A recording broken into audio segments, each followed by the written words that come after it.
Hmm?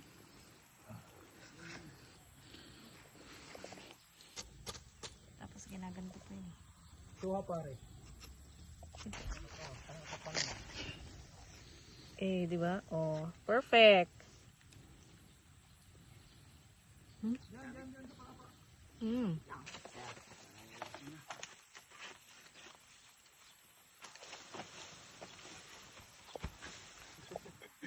Lubuin mo taas mo muna. Yan. Oh, yung kalabas mo pare. Oh, jeez. Oh! Hi everyone, good afternoon. So, andito kami sa kabundukan at ang reason kung bakit kami naandito ay para lang kumain ng buko. O di ba, in fairness naman, pero ang ganda kasi din dito. Ayan, mga ano na yan, farm to market road na nga dito sa Balante. Pero anyway, tara samahan nyo kaming magbuko. Let's go. Kuha tayo ng buko. Andun yung sa ito. Okay. Kami nga. Tapos yung mama. Ay, mama. Uuwi kasi. So of course, bago tayo makarating doon sa bukuhan, Gold talaga. nadaan muna tayo. Dito ko na nagpatanig eh.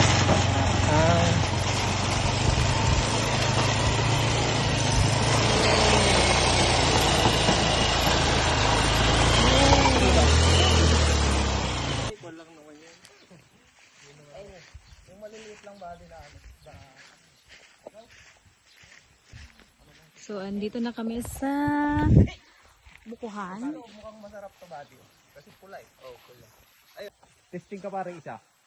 Hindi natin kamay yung mga ano eh. Yan, bakit naman yung puwit naman ang kinuk... Yun. Ayun.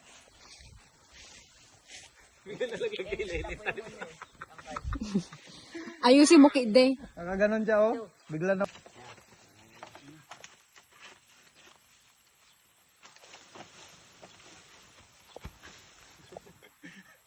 Ayun, ito, nakaano siya, oh. Duli naman kasi. Oh, yung kalabas mo pare. Oh, jeez. Oh!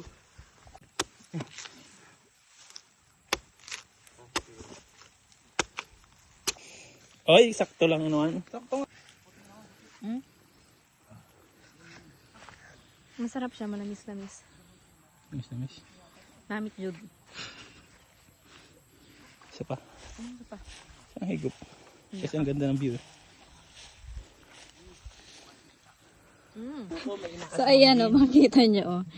Pag maganito daw yung buko, minulto daw siya or inaswang. Ayan siya o. Minulto lang yata, hindi inaswang. Eh di minulto. Sabi mo kasi eh. Inasuwang kasi parang pag mag-asawa kayo. Naswang. Ibang naswang pala yun.